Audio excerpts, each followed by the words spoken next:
Hola, buenas tardes, bienvenidos a la AIR, a la Asociación Internacional Ramón Gómez de la Serna.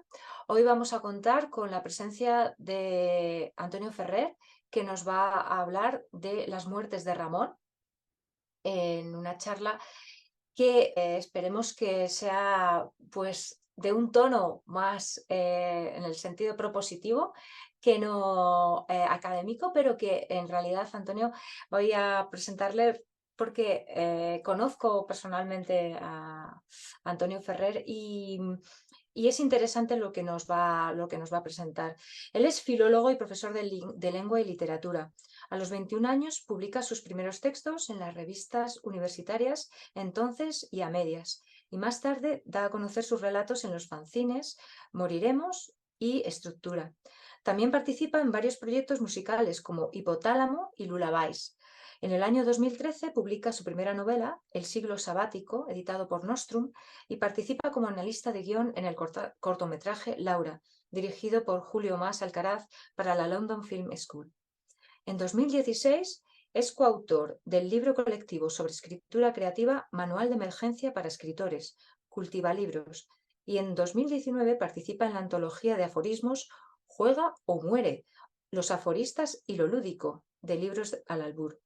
Ha escrito y dirigido el largometraje de autoficción No somos nuestros nombres.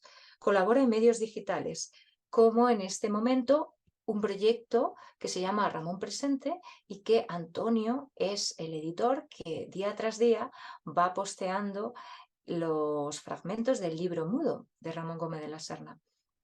Entonces, sin más, paso a continuación a las palabras de Antonio y agradeceros por una vez más estar hoy aquí. Muchas gracias. Buenas tardes. Me gustaría empezar la conferencia dándole las gracias a Alicia por sus amables palabras de presentación. Y bueno, la conferencia un poco que voy a impartir se titula Las muertes de Ramón. Me gustaría empezar con unos agradecimientos, sobre todo a la Asociación Internacional Ramón Gómez de la Serna, especialmente a Juan Carlos, a Alicia y a Lorian, por hacer posible esta charla. El título de la charla es Las muertes de Ramón. Si nos fijamos, está en plural, implica que hay más de una. Me gustaría al principio un poco encuadrar o enfocar cuál va a ser un poco el ataque de mi análisis o de mi charla o de mi divagación. No pretendo ser exhaustivo ni hacer un acopio de información bibliográfica. Tampoco voy a hacer un rastreo biográfico de Ramón en su relación con la muerte y cuál va a ser sus vicisitudes personales con la muerte o cuáles son las distintas etapas por las que pasa. En efecto, yo creo que mi charla va a ser más ramoniana que ramonista. Veremos si al final resulta así. En realidad, me gustaría explorar las posibilidades de las muertes de Ramón en el sentido de cuáles son las posibilidades artísticas que se pueden derivar un poco de la lectura de Ramón y en concreto de una de sus obras, que es Los muertos, las muertas y otras fantasmagorías. Por tanto, mi posición con respecto al tema es una posición que podemos decir que es extractiva o tiene una intención extractiva en el sentido de que pretendo un poco ver cuáles son los detonantes que pueden estar ocultos o esperando en la obra de Ramón, especialmente en esta obra a la que me he referido. Se trata, por tanto, de una aproximación del arte desde el arte. Lo haré desde mi condición de cineasta underground, bajo tierra, lo cual nos lleva un poco a este tema de las muertes de Ramón, porque ya veremos que hay mucho enterramiento, mucho cementerio y mucha lápida.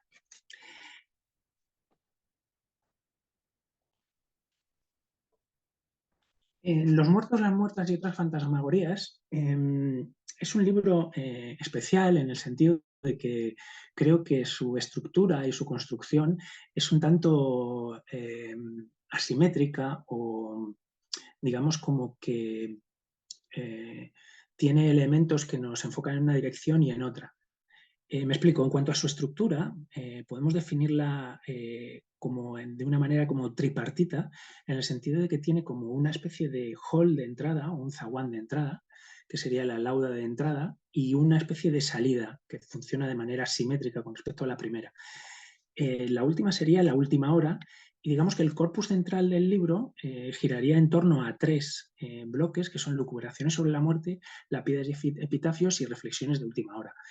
Es un libro ciertamente asimétrico, como he dicho, no solamente en el sentido un poco de estilo o de temática, sino sobre todo en el método de escritura y sobre todo en qué tipo de hallazgos literarios y de imagen hay en él.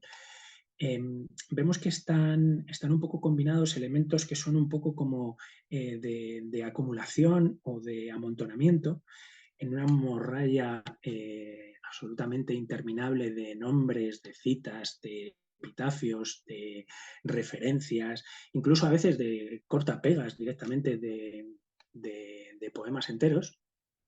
Y junto con todo eso hay momentos que son casi como de deslumbramiento, en los que hay una lucidez extrema sobre el tema de la muerte y en el que se pasa de lo anecdótico a lo casi metafísico. El libro tiene una especie de viaje de ida y vuelta, que veremos que será muy interesante. De hecho, esa lauda de entrada pretende un poco simular arquitectónicamente esa entrada en la muerte y la última hora una especie de salida. Algo que nos resultará muy interesante para lo que estamos buscando. Yo hablo de la involuntaria y perfecta foto de la muerte, porque creo que esos momentos un poco de lucidez metafísica o filosófica que hay en esas vetas de acumulación de detalles, dibujan o nos dan una instantánea de Ramón Gómez de la Serna que creo que es especialmente valiosa porque nos muestra un ángulo de Ramón que es un ángulo un poco como a la vez despreocupado y a la vez entregado. Es como esas fotos que nos hacen cuando estamos distraídos en los que salimos sublimes, aunque no lo seamos. Yo creo que sucede algo parecido en determinados momentos de este libro que se podría considerar a lo mejor menor en comparación con otros. Lo que voy a ir haciendo es haciendo una especie de rastreo de cuáles son las propuestas de muerte que hay en este libro. ¿De acuerdo? Cuando hablo de propuestas de muerte son distintas variantes del concepto de muerte que maneja desde el punto de vista creativo, visual y también literario. ¿De acuerdo? Voy a utilizar un método que yo he bautizado como método de resonancia visual. La resonancia es un fenómeno en un principio acústico que responde a que un objeto vibra en presencia de otra onda cuando tiene la misma frecuencia de vibración que esa onda que recibe. Entonces, lo que voy a pretender es, a partir de determinadas facetas de la muerte que se expresan en el libro, recoger cuáles han sido las resonancias visuales que yo he tenido a propósito de ellas. Y creo que eso es especialmente valioso porque Ramón, en mi opinión, es un artista propositivo, es un artista que lanza determinadas propuestas que están sin terminar y que precisamente el hecho de que estén sin terminar, su imperfección, los hace especialmente valiosos, porque abren la posibilidad de que sean tomados como relevo para caminos creativos, que es un poco lo que yo pretendo hacer. Me recuerda un poco al concepto del teatro de las sábanas blancas que aparecía en Automoribundia, que son conceptos un poco, o los que aparecen en Cinelandia, en los que se despliegan de manera parcial y de manera un poco hermética determinadas propuestas que están sin llevar a cabo y que pueden dar lugar a situaciones artísticas, de creación artística, que pueden ser especialmente interesantes. Bueno, la primera propuesta, que he llamado propuesta cero, yo la llamo la muerte de las formas, ¿de acuerdo? La he llamado propuesta cero y no propuesta uno porque es una especie de terreno de partida, ¿de acuerdo? Es una especie de presupuesto. Cito aquí al libro mudo porque creo que es uno de los libros donde mejor está expresado este concepto y que de alguna manera, de manera literaria, está encarnado en Los muertos y las muertas. ¿A qué me refiero con la disolución de los límites? Bueno, la disolución de los límites tiene que ver con un concepto que tiene que ver con las formas, ¿de acuerdo? En el libro mudo se habla mucho de que las formas no existen, que las formas son algo que nos ata, entendiendo como forma cuál es el contorno que delimita una cosa de otra, es decir, que una cosa sea algo y no sea lo que está al lado. Es una propuesta casi no, es una propuesta filosófica, es una propuesta de cuál es la forma. De hecho, la forma es uno de los conceptos que se manejan siempre a nivel filosófico. Yo recojo un poco el guante de Umbral en Ramón de las Vanguardias cuando habla de Ramón como un animal. Y yo creo que Ramón de la Serna es un animal filosófico en el sentido de que no se deja domar por las formas. Quizás sea a lo mejor una intuición no expresada de una manera muy precisa a nivel filológico o filosófico, pero la idea un poco es que se trata de alguien presocrático, alguien que no está en la estirpe de filósofos que nacen de Sócrates, que pasan por Platón y por Aristóteles y que son un poco el origen o la raíz de toda la filosofía occidental, sino que quedan un poquito atrás. Es decir, una disolución de los límites, que las formas no estén definidas. Es algo que yo creo que se ve muy bien en la práctica artística y literaria de Ramón, con esa manera de difuminar los límites entre los géneros, entre los conceptos, entre las prácticas, dónde empieza la conferencia, dónde acaba el performance, si es que lo hay, dónde empieza la vida, dónde termina la literatura, dónde empieza el arte, dónde termina el arte, dónde empieza la vida, dónde acaba la vida, dónde empieza la alta cultura, dónde empieza la baja cultura. Creo que todos esos límites están voluntariamente difuminados. ¿De acuerdo? Entonces, y le he llamado propuesta cero porque es el punto de partida en el que yo creo que parten un montón de cosas que tienen que ver con Ramón y especialmente su concepción con la muerte. Bueno, la primera propuesta de muerte que yo he visto la he bautizado como metamuerte. ¿De acuerdo? Me gustaría leer una pequeña cita. Dice, dedico este libro, se refiere a los muertos y las muertas, dedico este libro al gran doctor Carlos Maurtúa, con la esperanza de que la invocación de su nombre y de su sabiduría me saque vivo de la muerte de este ensayo de haber muerto.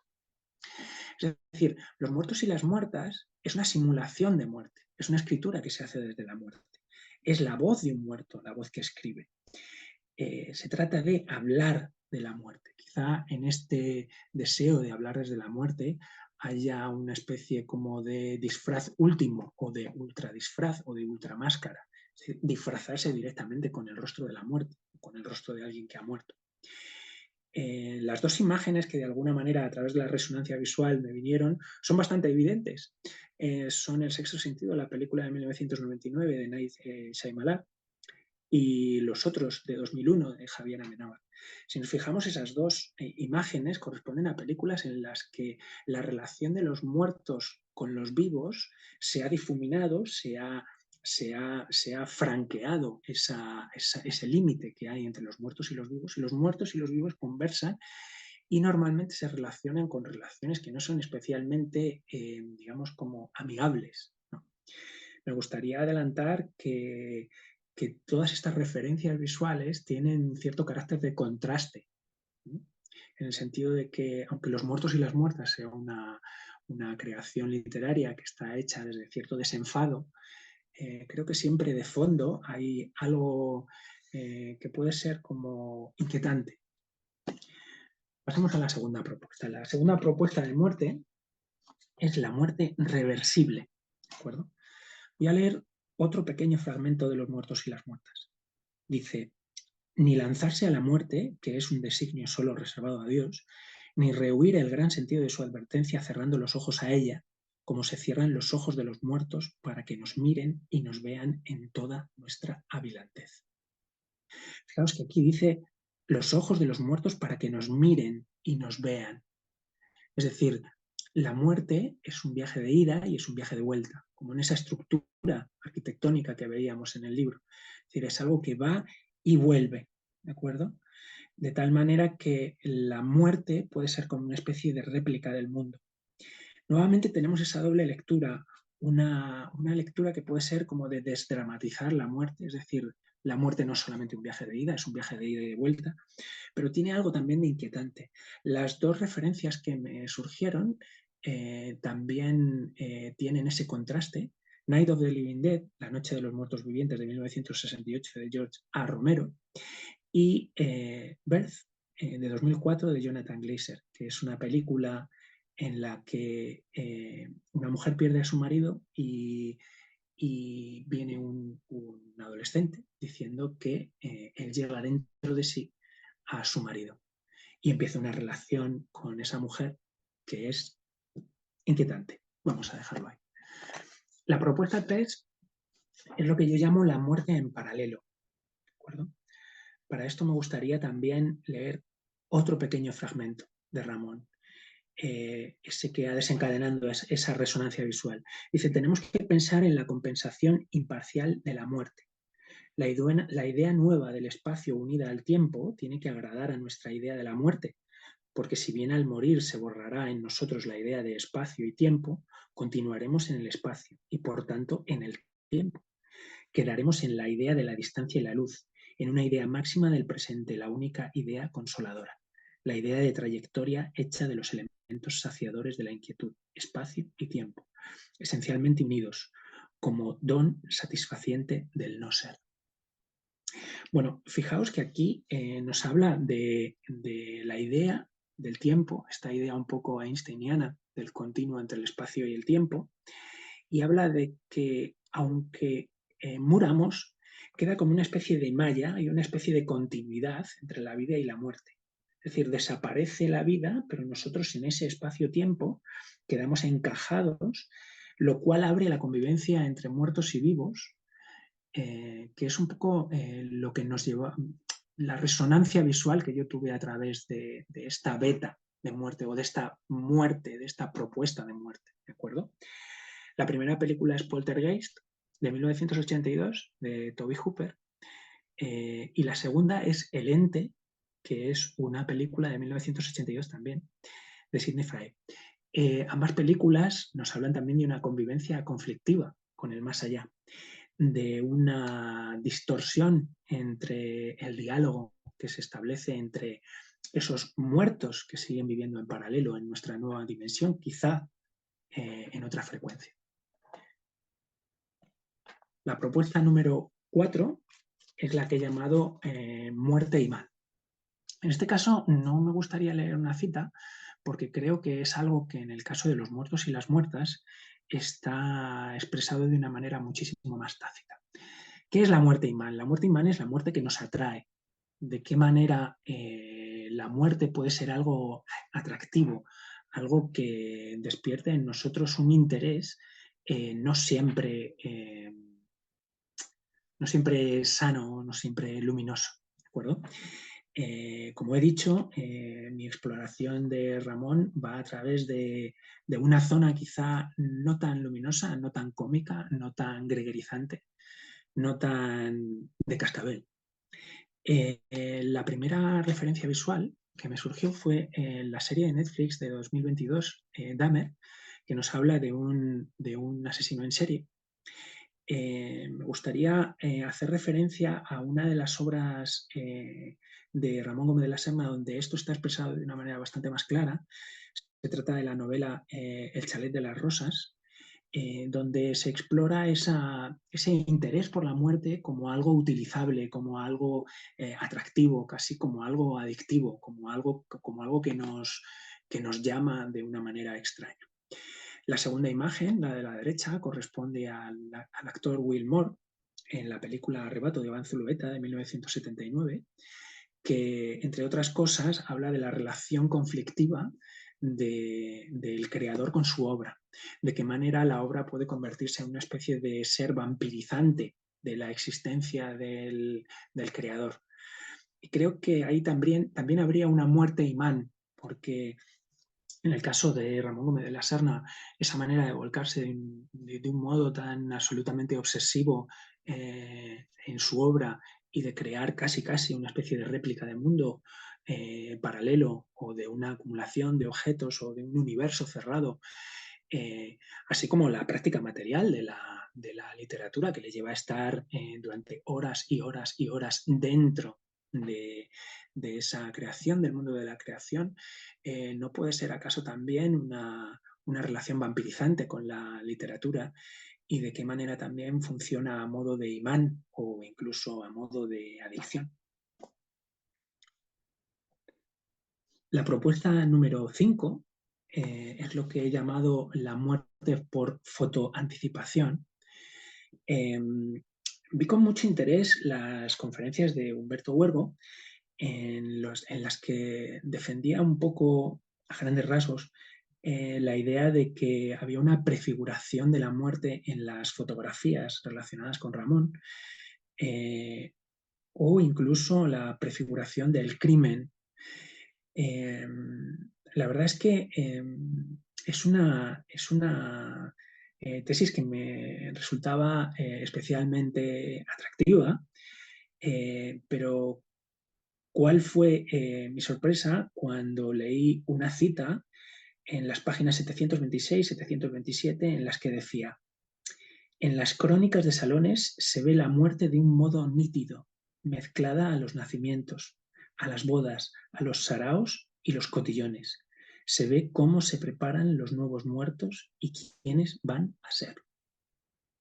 Yo creo que estas líneas y las siguientes, no he copiado la cita entera porque sería demasiado largo, de alguna manera creo que sintetizan en palabras de Ramón un poco lo que, en mi opinión, en parte quería expresar Humberto, que insisto, me parece que desde el punto de vista de la creación, que es mi intención, es decir, de qué manera los textos de Ramón y la obra de Ramón pueden ser detonantes de ideas creativas o de actividades creativas, lo encuentro extraordinariamente estimulante.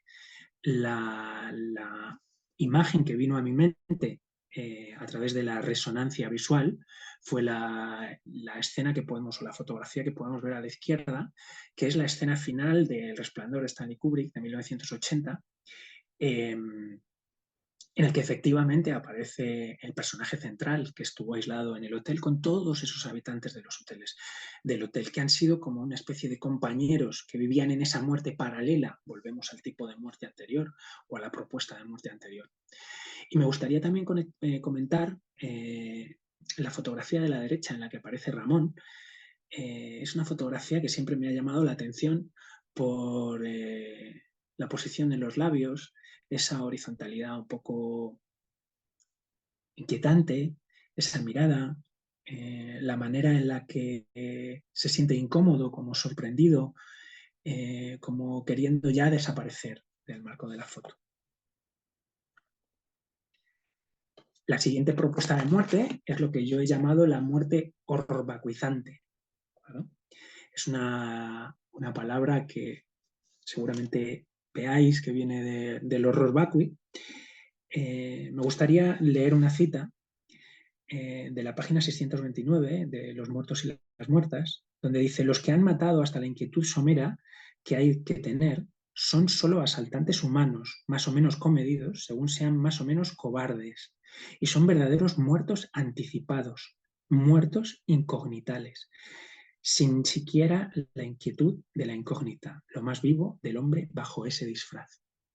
Yo creo que es una cita en la que se aglutinan un montón de elementos, de propuestas y de desencadenantes de imágenes visuales, ¿de acuerdo?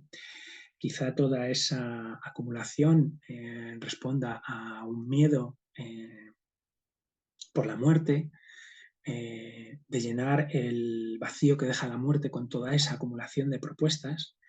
De hecho, aparece la palabra cobarde y aparece un sintagma especialmente valioso para mí, que son los muertos anticipados, donde se podría incluso hacer una variante de esta muerte. Sería la propuesta 6A, los muertos anticipados. Las dos imágenes que surgieron en mi mente a raíz de esta beta que aparece, o esta propuesta de muerte en Los muertos y las muertas, son dos imágenes que corresponden a la televisión, no al mundo del cine. El primero es un capítulo de D-Max, del Hotel del Terror, Es una serie televisiva donde hay una acumulación absolutamente histérica e incontenible de imágenes, en ciertos momentos incluso de manera circular, que creo que funcionan como una especie de exorcismo audiovisual con el espectador, para perder el miedo a la muerte. En la parte de la derecha, también de D-Max, aparece una escena acompañada de unas frases de buscadores de fantasmas, donde dice: tú también lo has sentido. De hecho, la muerte horrorizante sería una variante de la muerte paralela, en el sentido de que todas esas presencias de alguna manera llenan todo ese vacío. La siguiente propuesta, la propuesta 7, es la retromuerte. Me gustaba el prefijo retro porque me recordaba al retrosabor, el que hablan alguna vez, ¿no? Cuando hablan de vinos o hablan de comida, esa especie de sabor que te queda después de haber comido o de haber bebido algo. ¿De acuerdo? Es esta propuesta de muerte quizás sea una propuesta más luminosa. Es una especie de concepción de la muerte en la que la muerte funciona como retroalimentante de la vida. Es decir, de qué manera la muerte nos puede enseñar a vivir, de qué manera la muerte es un elemento luminoso o aleccionador o que nos ayuda a caminar en la buena dirección en la vida. En la página 630 dice: por todas partes se abran caminos de la libertad, numerosos, breves y fáciles. Demos gracias a Dios porque nadie puede ser retenido en vida. Es decir, hay algo de liberación y hay algo también de valoración de la muerte como algo que tiene sentido en cuanto a que es algo limitado. No hay nada que más despierte que vivir sobre la muerte. Es decir, existe una faceta, digamos que luminosa o positiva de la muerte. Las dos imágenes que surgieron a través de la resonancia visual en mi mente fueron un fotograma de Vivir de Akira Kurosawa de 1952 y otro el que está a la derecha, de Qué bello es vivir, 1946, de Frank Capra. Efectivamente son películas en las que la muerte funciona como una especie de acicate para la vida. La propuesta 8 es lo que he llamado yo la ludomuerte, haciendo un poco referencia a su carácter lúdico. Dice en la página 628: hay que meditar en la muerte, logrando quizás así el terror pesado se convierta en terror leve. De hecho, Ramón Gómez de la Serna habla de él como un humorista macabrero. En alguna ocasión lo dice.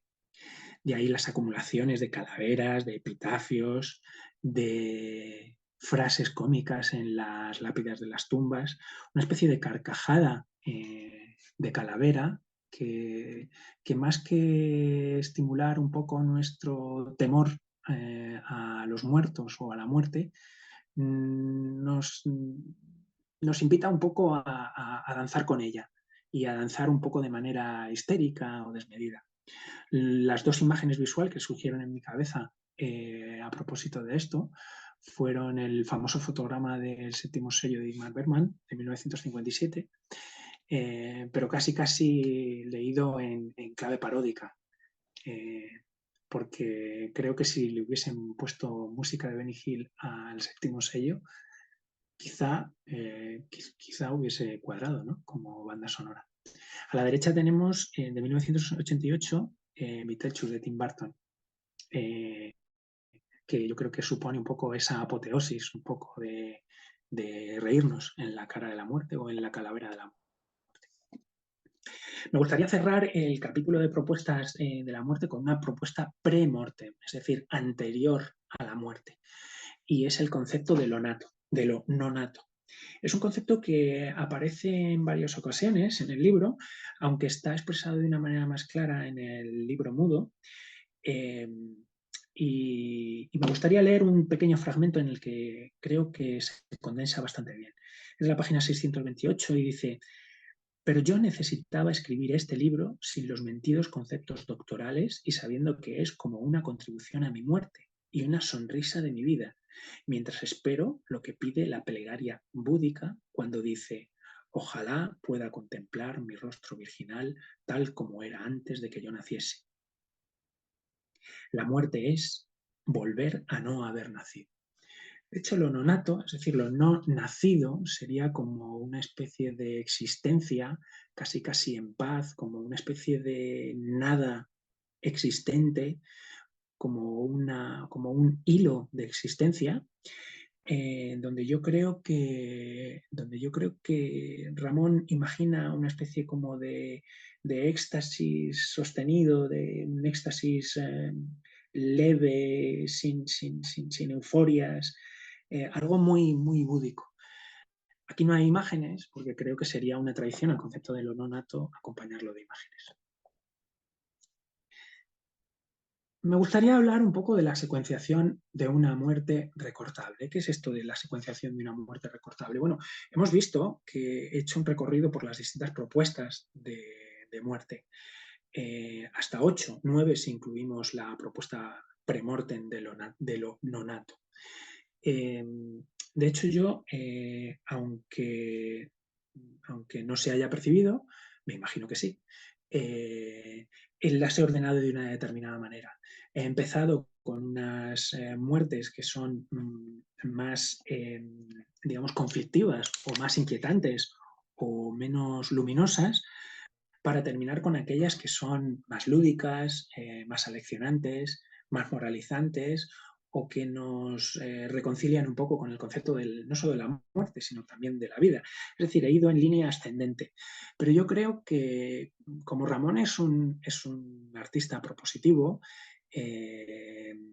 lo que yo he hecho ha sido un montaje he hecho un montaje de esa secuencia de propuestas de muerte, pero creo que en realidad estamos frente a una secuenciación libre o una secuenciación de lo que yo he llamado muerte recortable, aludiendo un poco a esos juegos en los que recortábamos un vestido o un uniforme y se lo íbamos poniendo a un individuo, ¿no? Como una especie de corta, pega, de quita, pon, de tal manera que todas estas muertes podrían ser combinables, podrían ser reconciliables, porque si partimos de la idea de Ramón como alguien que propone y como alguien que disuelve los límites o difumina las fronteras entre los conceptos, los géneros, las propuestas artísticas, creo que es algo perfectamente válido.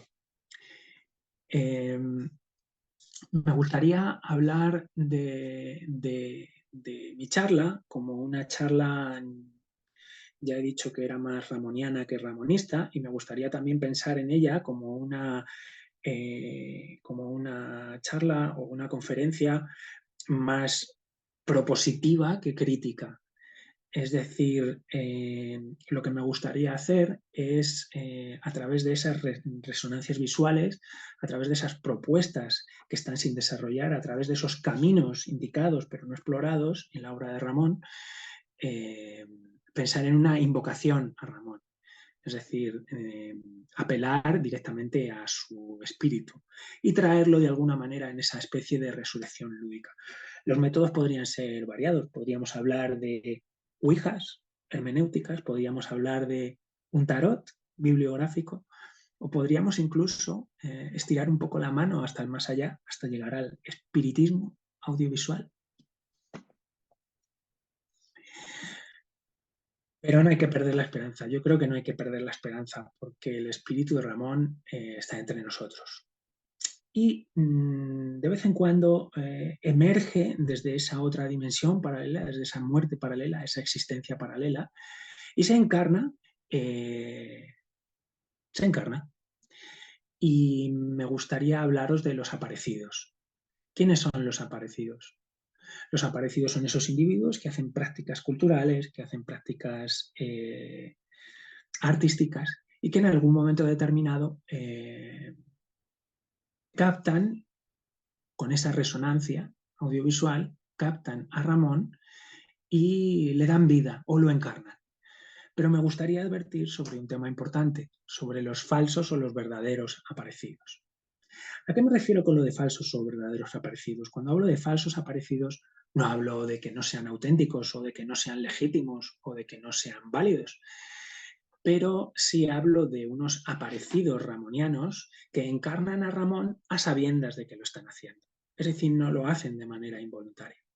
A la izquierda podemos ver en la parte de arriba a Ernesto Castro. Es un famoso youtuber, filósofo, tiene un canal con cientos de miles de visitas y de suscriptores, en el que encarna de alguna manera la idea ramoniana de las conferencias. En la fotografía lo vemos vestido de torero, dando una conferencia. Ahora no recuerdo de qué tema era, pero sería alguna clase sobre filosofía, probablemente los estoicos, probablemente Foucault, probablemente, no lo sé, cualquiera de ellos. Ernesto Castro encarna el espíritu de Ramón a sabiendas de que lo está haciendo. Por eso yo podría hablar de un falso aparecido, que no ilegítimo, es decir, es perfectamente válido como propuesta. En la parte de abajo, justo debajo de Ernesto Castro, vemos a Miguel Noguera. Miguel Noguera es un cómico catalán que escribió varios libros que se llamaban Ultraviolencia, en los que hacía pequeñas propuestas, en los que exploraba posibilidades de cómo podían ser determinadas cosas. Por ejemplo, una silla que en lugar de tener el respaldo hacia adelante en perpendicular, lo tuviese inclinado hacia adelante de tal manera que fuese incómodo sentarse. Un crucifijo en el que la parte larga sea más corta que y que el crucificado no pueda ser crucificado, acompañado de una serie de dibujos al modo en que hacía Ramón.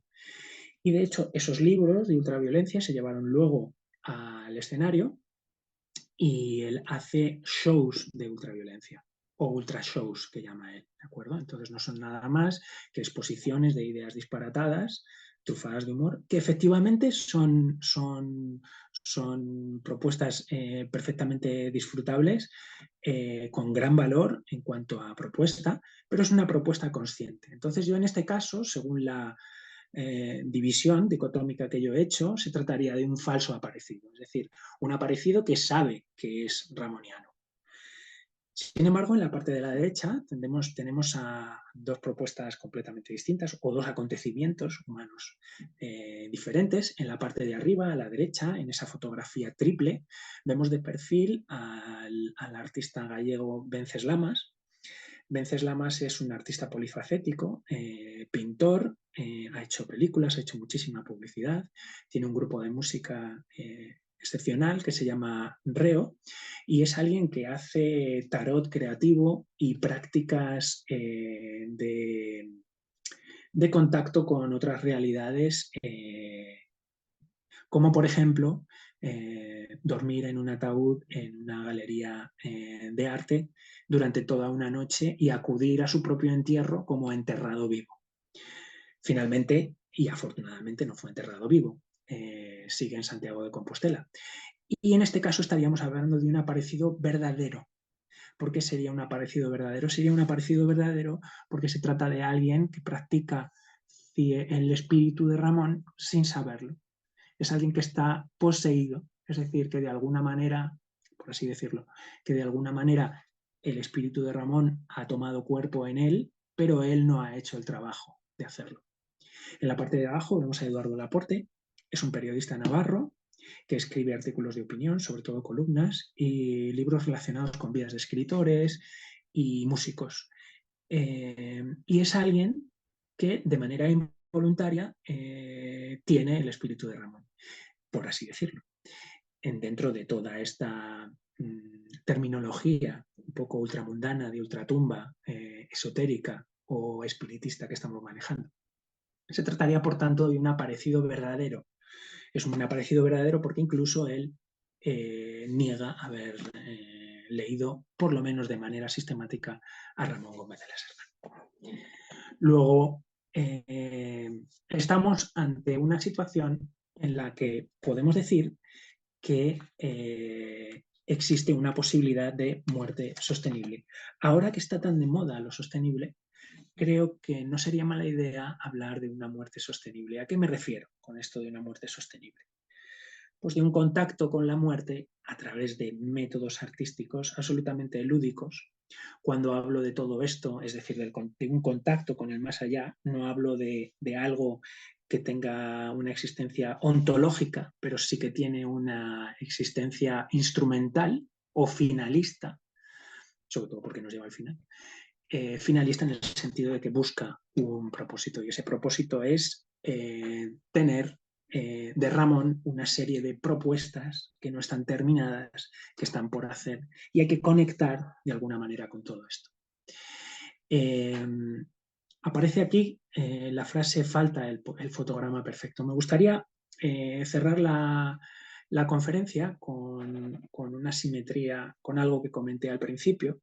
Cuando hablaba de los muertos y las muertas, hablaba de la foto perfecta, la involuntaria foto perfecta, esa foto que nos hacen y que no sabemos que nos hacen y por eso salimos sublimes. De la misma manera que Ramón Gómez de la Serna en determinados momentos sale muy bien enfocando a la muerte, porque lo hace de una manera despreocupada, en mi opinión.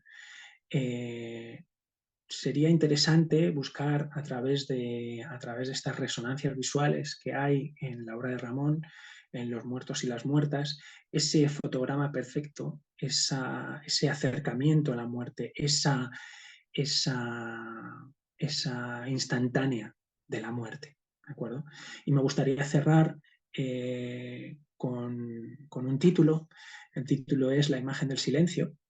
He estado buscando la cita porque en algún momento Ramón Gómez de la Serna habla de la imagen del silencio. Yo creo que fue en Automoribundia. Lo que pasa es que la cita se me perdió, la escribí y finalmente me quedé únicamente con eso, la imagen del silencio. Me parecía extraordinariamente sugestiva la idea de una imagen del silencio, con esa mezcla de lo visual y lo acústico. Y me gusta que sea así, imperfecto, porque creo que es una de las fortalezas propositivas de Ramón Gómez de la Serna, esa imperfección, esa manera de no terminar, de simplemente intuir un camino por el que se puede transitar. Así que me gustaría cerrar con estas palabras, la imagen del silencio, que creo que podrían ser un buen título para algo. Muchas gracias. Muchas gracias, Antonio.